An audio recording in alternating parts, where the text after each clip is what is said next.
I'm Tony Gonçalves, and I'm the next guest on Portugal, The Simple Life. I'm the founder and CEO of the Everose Group and the host of the Heart Hustle of Portugal, a podcast celebrating Portuguese identity throughout the world. Welcome back, or welcome to another episode of Portugal, The Simple Life. And I'm really excited and delighted to be joined here by Tony Gonçalves, or as his American friends call him, Tony G. Tony, bon dia, or bon dia for you. Welcome to the podcast. Thank you for being with us. Hey, Dylan, good to see you. Boa tarde to you, and yes, bon dia for me. I just had a really, really good lunch, so the laziness is, good Portuguese lunch, the laziness kicks in afterwards. Right on. So you're going to keep the eyes open, okay? While when that lunch starts kicking in. But yeah, thank you so much for being with us. It's what now, 10:13 in New York? It is, yeah. I barely had my coffee, yeah.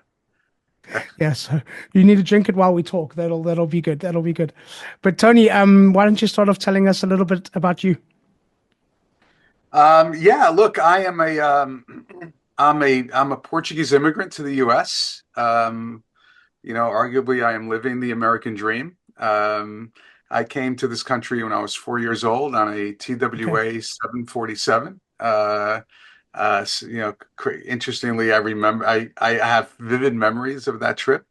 Amazing. I was fortunate enough to integrate into a great community that embraced us and guided us through integrating into a new country. And again, was fortunate enough that my parents laid the foundation for me to build a career in media and entertainment, and here we are. I see a Giants football. Yes, it's been tough. It's not a good time. It's not a good time to be a Giants fan, but and that one is actually bring back LT. Bring back LT.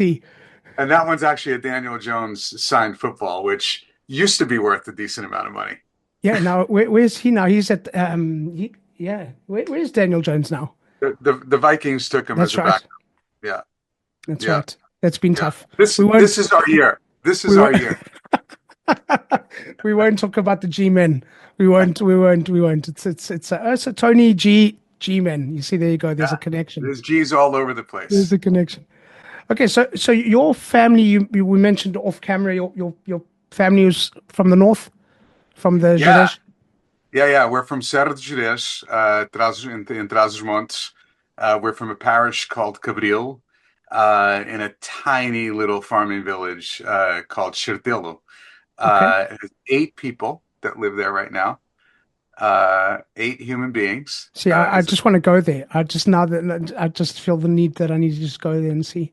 Well, you and hundreds of people, actually thousands, because what's interesting about that little town is, like I said, there's 8 people that live there, but we've all like rebuilt our family homes.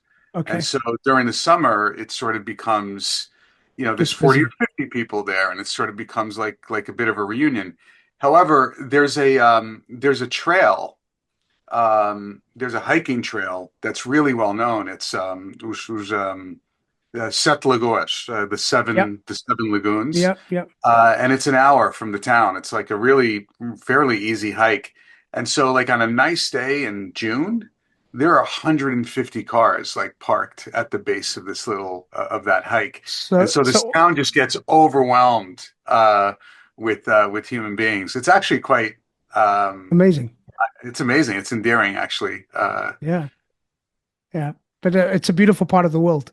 What are your memories of that? I know you moved across when you were very young, but do you remember childhood memory? Do you have any childhood memories from there?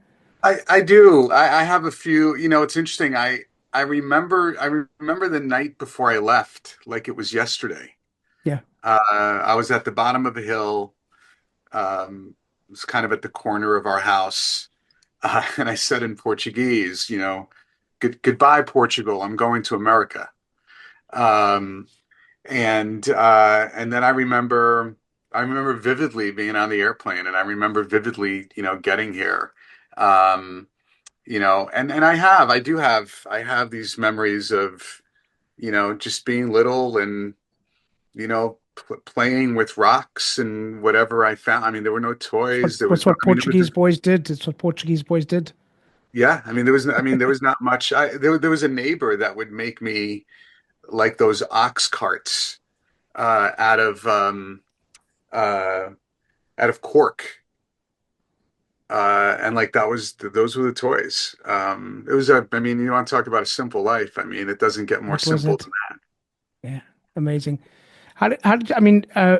Your parents obviously main maintained that connection.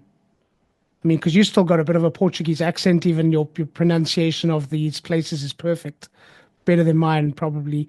But I mean, how did you guys maintain those connections to Portugal?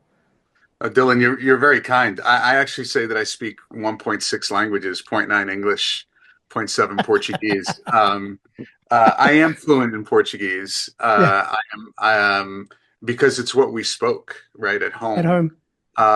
When we came to the States, we came and stayed with family. We came and integrated into a Portuguese community. Mm, There's a pretty large Portuguese community, in just outside of New York City, yeah, um, and that's and sort of we had. I mean, it was actually quite the opposite. Like we struggled integrating into American culture because we were so rooted still in Portuguese culture, and so the food, the language, the customs. I mean, my mom still makes chorizo, here by hand, and so amazing. those things survived the transatlantic flight. Yeah, yeah. What were I mean? I'm going to flip the question just now because you got sort of feet in both on both sides, and lately we've got a lot of Americans coming to Portugal and looking to move here for what may be obvious reasons to some and less obvious reasons to others. We're not going to go down that road. But what do you think for you and then maybe for your family was some of those culture shocks when you went across to the US? Um, you know, I again, I think these are one of those. These are some of those things that I can't believe how vividly I remember. Being four Amazing. years old, Yeah, I just remember everything being so big and so developed, right? Like yeah, even Portugal today, it's kind of unspoiled. It's yeah. kind of underdeveloped. Um, We want to keep it that way as well, you and know? yeah, exactly, exactly. And so I remember getting here and like these homes just being, I grew up in a pile of rocks. I mean, if anyone, anybody remembers the Flintstones, like I call our village Bedrock. And that's, Okay. and that's actually that's not that extreme. I mean, Yeah, it's a pile of rocks, a house built out of boulders in the 1500s. Like, and so you get here and you see these, like, even the small homes were like monstrous. They were clean. They were white. Um, I just running water. It's really the basics. Everything was again so big and so developed. yeah, yeah. Yeah, bigger. I mean, I took my family to. I'm originally from South Africa, and I took them to South Africa 2 years ago. They hadn't been, and the size, and even for me, not having been back for a while, like the size of everything, just it was sometimes a bit overwhelming. Even you're just like, this is big. Everything's bigger, bigger, bigger. It's Yeah. crazy. I'll tell you what's interesting. If you get out of the big metro populations in the States, you find that, and it's Yeah, really special. Like we live just outside of New York City, and if you just drive an hour north, it's like mountains and farmland. It's so serene, and it reminds me of being back home. But that's not what we saw when we got here, right? I was on a big airplane, big airport, lots of cars, lots of traffic, um, you know, an hour and change to sort of get home, in, a place that I've never, a home, like a home that I never could have imagined in my life. We went back 5 years later, my sister was born So, here. so you didn't go back straight away. It was 5 years after. It was 5 years after. It was like in the early 80s. Hmm, Um, and it was winter. It was right around Christmas. Um, no heat, right? The heat was a fire in the corner of the kitchen, which really was just the kitchen, the living room. It was like one room. And my sister was 5 years old, and she looked at my dad and she said, we should go buy some paint tomorrow and paint the walls because the walls were black yeah, from the smoke. from the Uh, smoke. and so the stark differences is it's pretty fascinating, actually, Yeah, thinking yeah, back. Thank you yeah. for unlocking some of those memories. Yep. Did you guys come back often, uh, summers and things like that, or was it? No, No. not until I was about 16 years old. Oh So wow. Okay. we're a family of four. My mom was a seamstress. My dad was a construction worker. Like, we didn't, Yeah. we worked, they worked to live, and to give us an education. Um, they were the landing spot for most of our family, that was coming over. And so we took a lot of people in. We fed a lot of people, as they were making their way in. We were sort of we were Ellis Island, for our family. And so there wasn't a lot of disposable income left, to do that. And To so travel. Yeah. it wasn't until I was 16 that we started going back a little bit more. And then at about 18, I started going back on my own, pretty frequently. Really enjoyable times. Um, and then I got married. My wife's Portuguese. I was born here in the States. And we had kids, and it was probably when our youngest was about 7, we just started going back very regularly. I mean, why? Like, what was there a particular reason why you felt what you wanted to keep going back or keep coming back, should I say, in this case? First, I think we wanted to show our kids where their roots were, and make sure they didn't lose them. Yeah.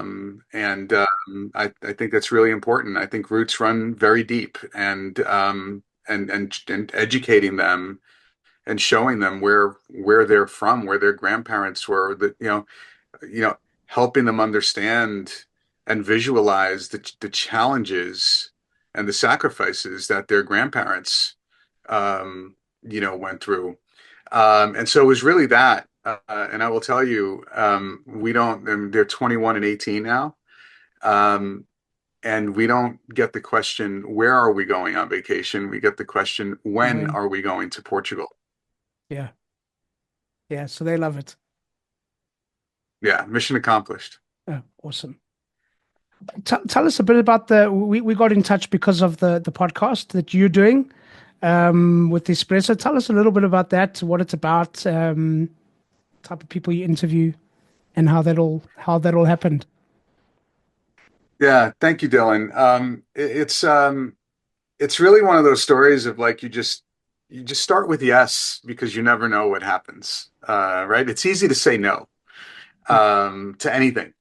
Uh, so it's called the Heart and Hustle of Portugal. It's in partnership with Espresso, very well known Yeah. newspaper with a storied past, and they have an incredible podcast network. They're also a client of mine. Grupo Empresa is a client of mine. And we were working on a growth strategy project, and I sort of pushed. I said, look, there's so much interest in Portugal, and there's so much to be known and shared, whether it be news, culture, whatever it is. And I said, you're a reference in that respect. You should translate some articles Yeah. in English, Yeah. and maybe publish an English language newsletter, or whatever. And we're working through that. And then one day they said, we started this podcast network, so maybe we do an English language podcast. So it's a great idea. You should do it. And they said, well, would you mind doing a pilot? I said, sure, as a guest, I'd happy to. No, no, no, no, as the moderator, Host. like as the Yeah. host. Yeah. I was like, yeah, no, that's not what I do. And so I said no for about 6 months. Um, and then a coalescence of things sort of emerged, and the timing seemed to be right. And they asked again, and I was like, you know what, fine. Like, it's going to be 5 episodes. We're going to get a couple hundred people that'll listen. Um, why not? Like, let's go. And it happened to be around the time when we launched, the first, when we did Tribeca Festival Lisbon. And so I felt like it was the right, like, if we're gonna do it, might as well do it now. Like, Good timing. Yeah. got timing here. And but we still didn't really know what the pod would be about. And I was, debating a little bit, discussing with Joanna Beliza, who's the head of the multimedia division.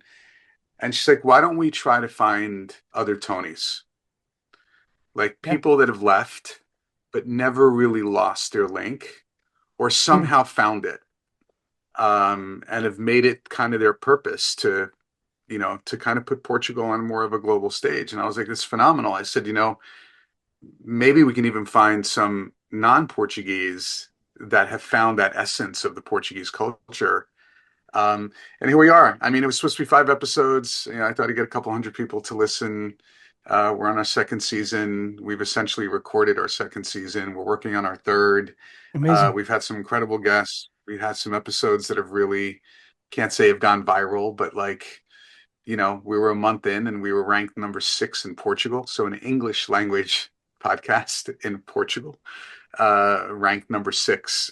So it's been fascinating. It's a ton of work, as you know, and so you really have to love doing this. Yeah. Yeah. There's got to Yeah. be a purpose, but it's really rewarding. It really is. What have you learned about Portugal from doing this podcast and speaking to these people? You know, um, Timing's impeccable because it's April 24th. We're recording this the day before Yes, we are. the anniversary of the revolution. And I did a LinkedIn post today reflecting on that. Um, I've been really moved by the fact that nearly every guest has referenced the revolution in one way or another. Yeah. And so 50 years, yet it's so prevalent. And I find that you don't get that here, right? I mean, the Declaration of Independence was signed in 1776 in the United States, right? The Civil War, like, it was a long time ago, and so you tend to forget those periods of time. The Portuguese haven't, No. Yeah. whether they're in their 70s or 80s, like my dad, Yeah. or the youth.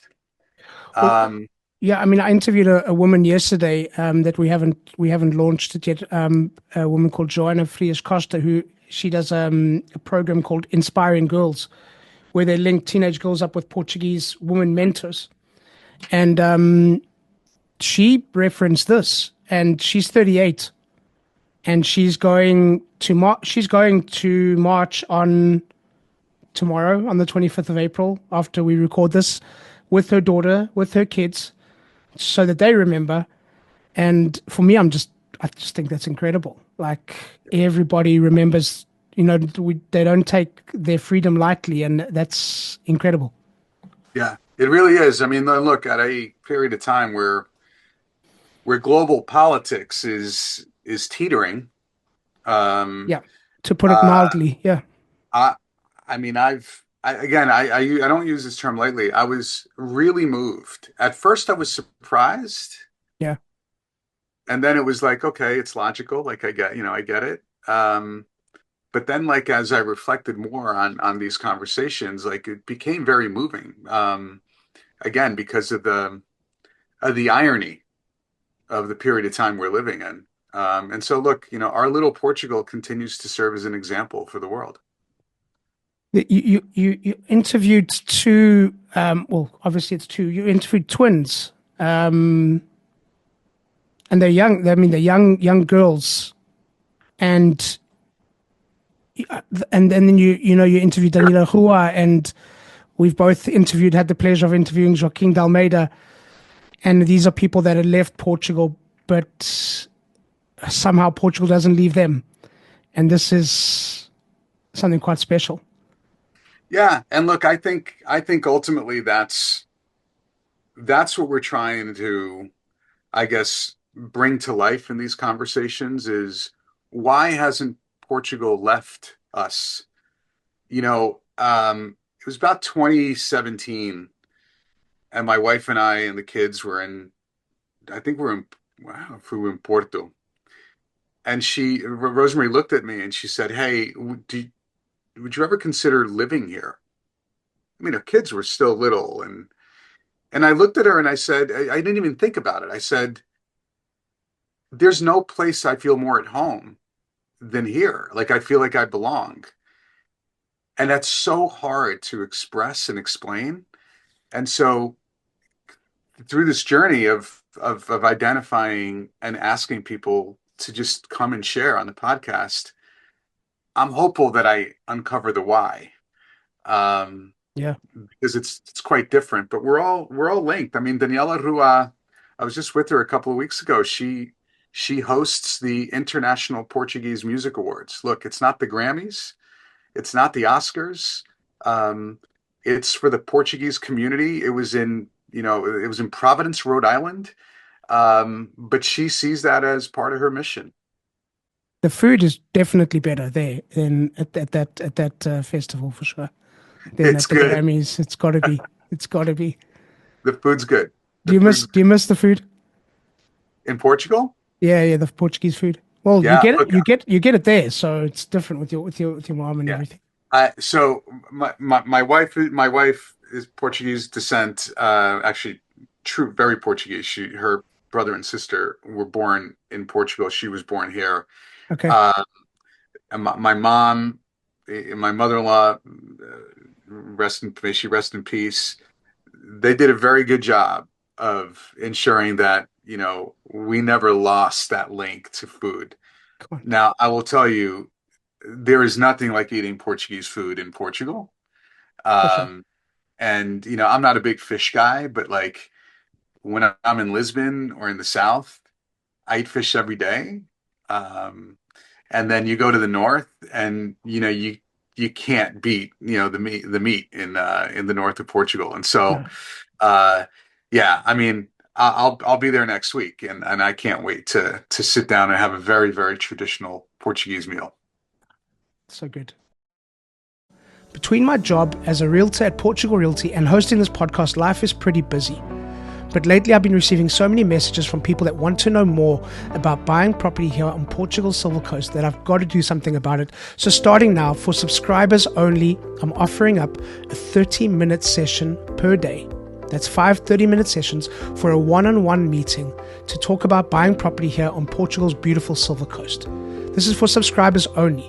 So please subscribe to book your session and get in touch with us through the links below via WhatsApp or email to book your session today.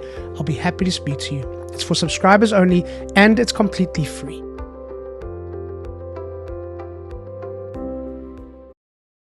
You talk about the trying to uncover the why Portugal hasn't left, or I mean, I remember when I moved here. So I moved here in 2009. I moved to Portugal, and it wasn't fashionable then. It was, and people were like, "Why would you move to Portugal?" Of all the places that you, as a South African, could go, because the fashionable thing for South Africans back then was Australia, a bit of the US, Canada, and London. And I was like, "I'm going to move to Portugal," and people were like, "Why would you go to Portugal?" And then when I was living here, I'd just say to them, just come and visit. I can't explain it to you. Just come. And literally within 2 days, people would be like, okay, I get it. Like, it's difficult to explain. There's something. So It's have just you, so, so- it's been a little while. Have you been able to identify the why? that's the hard one. Obviously, the people. Nobody welcomes you like a Portuguese person does. That's the reality. It's just There's a way that they greet you. There's a way that you get greeted by the lady at the Plaza de Fruta. There's that you just don't get anywhere else, you know. I mean, actually, just now I was having lunch with some clients, and the waiter greeted everybody with a handshake, and then he hugged and he kissed my client, and she's American. She was like, "What's going on here?" You know, and I'm like, "No, no, it's just how we greet." And then I recognized the guy and I couldn't place him. And the next minute he starts asking me about my son. How's Benji doing? And he's asking by name, how's Benji? And I'm like, and I'm thinking to myself, where do I know this guy from? And then eventually I realized that the penny dropped halfway through the meal. My son and his son did swimming lessons together. But he remembers this, you know, and I had to try and remember. And man, there's just, yeah, people do these, just the way they welcome you here, the conversations. I always say, Portuguese, the most rare commodity in the world today is time, and the Portuguese are the most generous with time, and that for me is huge. And the community side of things, the festa, the Portuguese festa, there's nothing like it. You can't explain it to people, because if you tell people about it, you go, yeah, well, there's some tables, and there's some food and some wine, box wine usually, or some homemade wine, and there's some live music that sometimes is pretty good and sometimes is not very good. But everybody's together and everybody's happy and kids are running around and it just works, you know. And yeah, so to put it into words is sometimes a bit more of a challenge. It's a feeling. Yeah, it definitely is a feeling.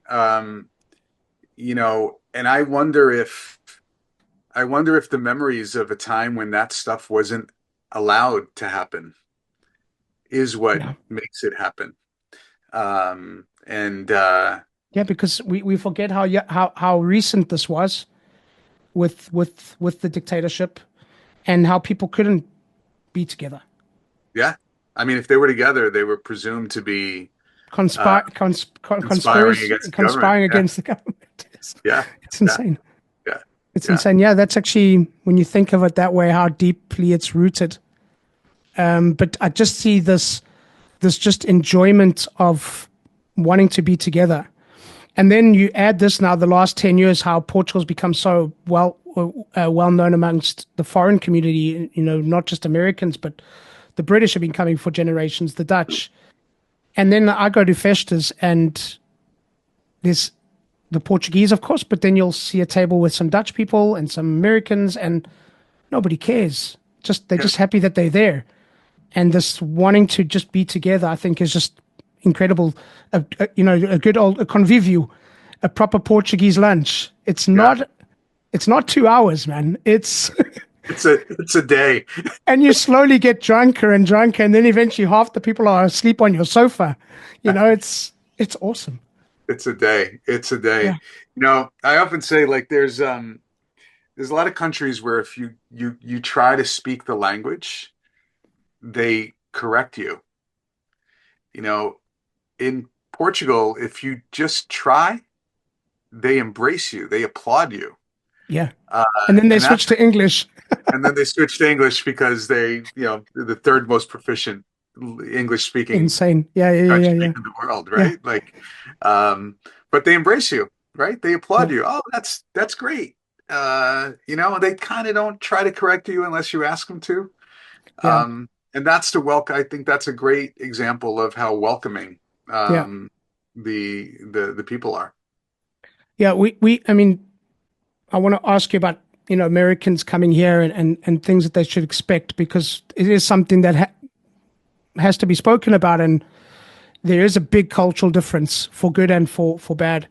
But like I had a client the other day who, you know, he's bought a property here in the local area near to Arbidus, and he was saying like I really want to integrate. I want to become part of the community. Like, and he goes, the language is going to take me a while because we know it's not an easy language. And he said, what do I do? And I was like, choose a football team. You know, go with Benfica, Sporting, whoever. Choose one. Go to the festas. Like, go and just sit there and just order a bifana and drink a beer and be amongst, and people will just appreciate the fact that you don't think their stuff is dumb. You know, like, you think that you're embracing the thing that makes us Portuguese. And I mean, you spoke about culture shock for you coming to America. Like, what are some of the cultural things that for Americans, and we've got a lot of Americans listening who are wanting to move here, but don't really know the ins and outs and what it entails? I mean, what are some of the cultural shocks you think they should be ready for? Yeah. So that's by the way, those cultural shocks are things I struggle with. I'm not a Okay, very patient person. that's a problem. That's a I'm from problem in Portugal, man. I'm not I didn't only grow up in America. I grew up in New York.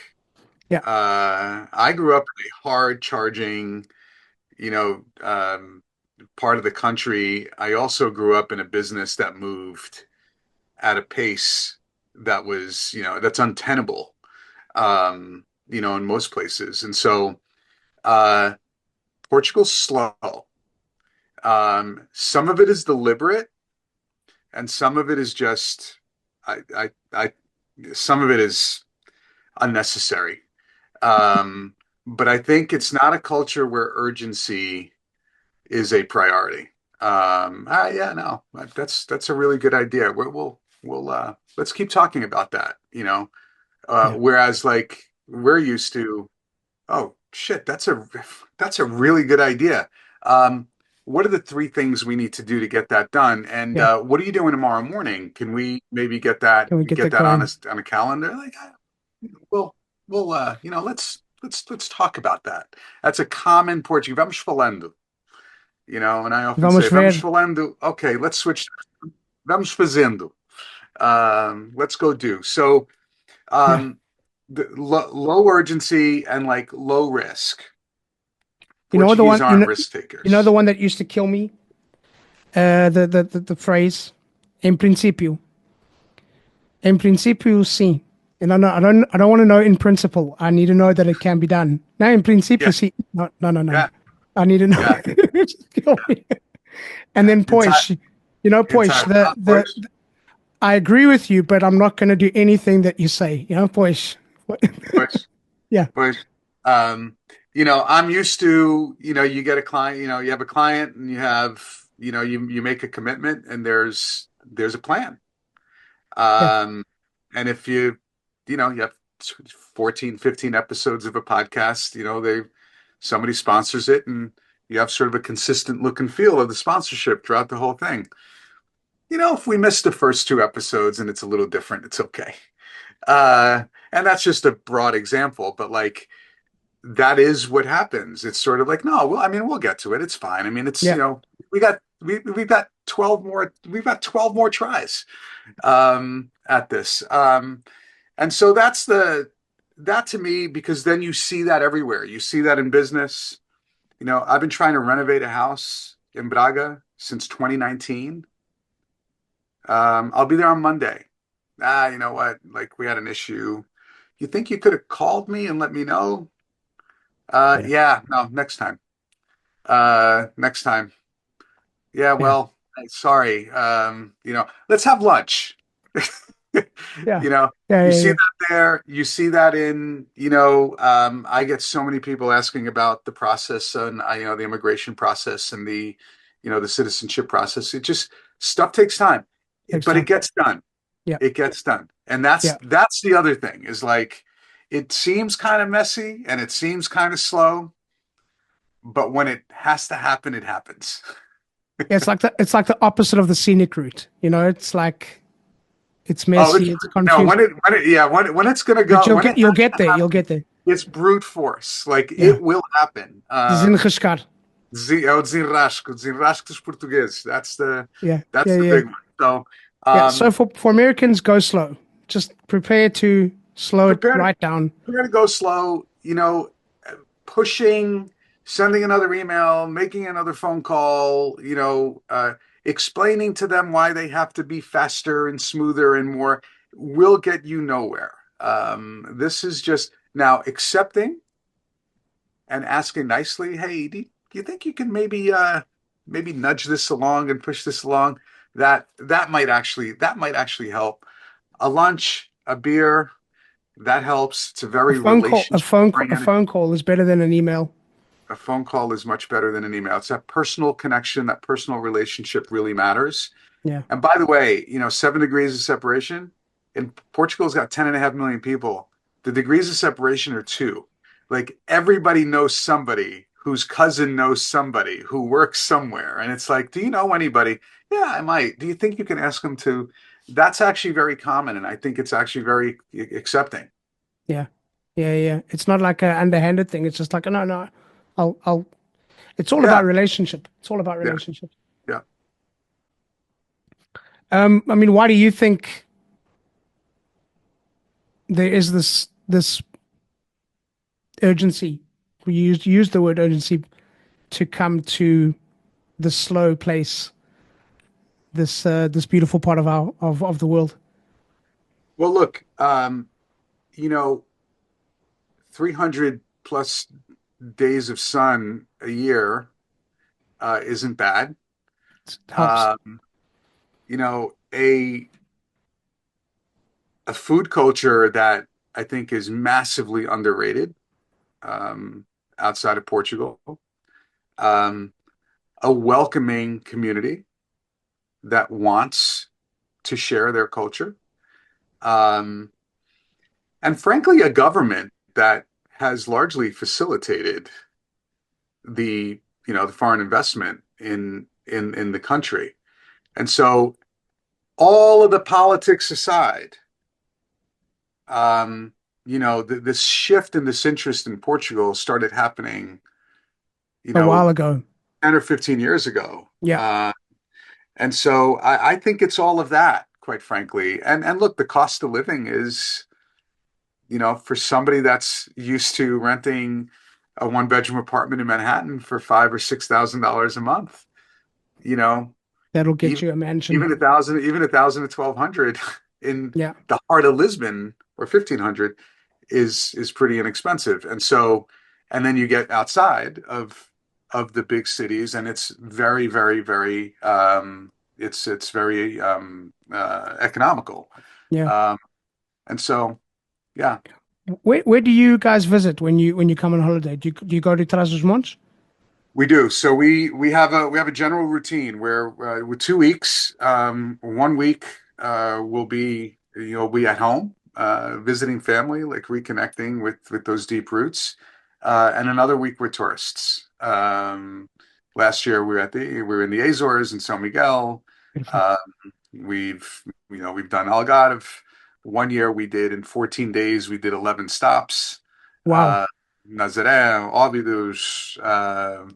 We always go to Fatima. There's something very special about Yeah. Fatima. Yeah, it It's is. a must stop.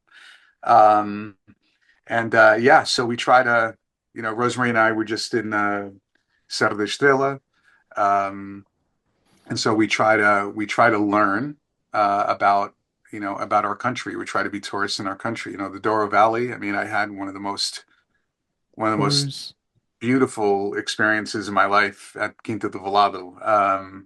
We wanted to stay 2 more days, um, so that's where we go. I spend a lot amazing. of time in Lisbon, a lot of time in Lisbon. Rosemary and I actually said the other day, we think we know Lisbon maybe better than New York City at this point. But yeah, we try to uncover the nooks and crannies, as we say, of our country. Yeah, because I think for people, I mean, you mentioned Lisbon, Algarve. I think to a degree Porto. I think to sometimes understand the real, we talk about the feel. You got to get out of those places and go to a random village where you'll Yeah. have the best cabrito of your life or get the Yep, best 100, welcome. 100%. I Yeah, I uh, I have a question on my sort of like a capping question on my podcast. Where do you tell people to eat, drink? What do you tell people to eat, drink, or avoid? And the irony is nobody has anything to suggest to avoid. And so I was on that's my own funny. podcast, my own guest the other day. We sort of flipped the Yeah, mic, and it was very strange because we got to that series of questions, and I actually struggled with an answer. And I said, crowds. Like when you see a crowd, turn right. when you see another crowd, turn left because you're likely going to uncover the thing that's not on Instagram, the thing Yeah. that's not promoted, where you're going to have the most incredible meal of your life and you might meet the most incredible person in your life. And that includes Lisbon's beautiful, Comporta is beautiful, Algarve is beautiful, Porto and the Douro Valley are beautiful, but just north of Porto is Braga. And Guimarães. And I was going to say, and in Yeah. between is Guimarães. Yeah. And then around Braga and Guimarães and Porto are little villages. Um, Yeah. and it's like, just drive, stop, have a bifana, have a beer, Matosinhos. Like, I think the most unspoiled coastline. Yeah. Uh, right? So anyway, that's my Yeah. Avoid the crowd. Yeah, it's a good one. my grab. Yeah. Yeah. Yeah. Tony, what's one thing that you'd like people to remember and to take away from our conversation? Um, we've covered so much. I We could have covered a lot more, but we could have. Another question I ask on my podcast is, what's the one unique trait, value, or characteristic that defines the Portuguese people? And it's really fascinating to sort of hear those answers. Um, and, you know, my answer to that is we're kind, we're open, we're engaging, and so that's probably the takeaway about the, the Portuguese people. But you said something that actually will stick with me, and that is it's hard to explain what it is because it's a feeling. Mhm. And so I would say I want people to come to Portugal and I want them to just feel. Yeah. Yeah. I like that.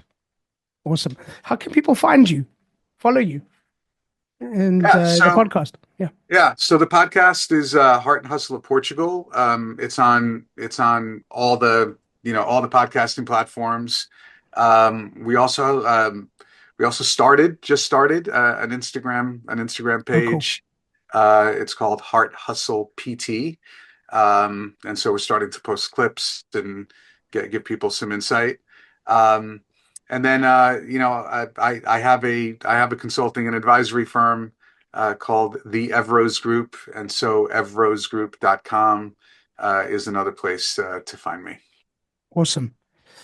I'm going to put some links in the show notes so people can follow, get in touch, and follow what you're up to.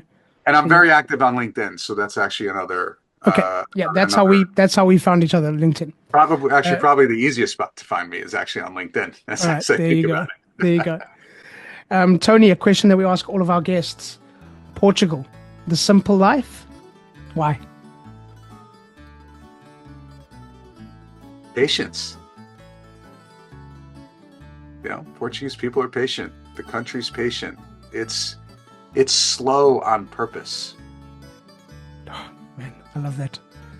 Portugal is slow on purpose. Yeah. We've got a title there, maybe. Tony, thank you so much. This has been a pleasure. Yeah. Likewise, And Dylan. Thank if you're you.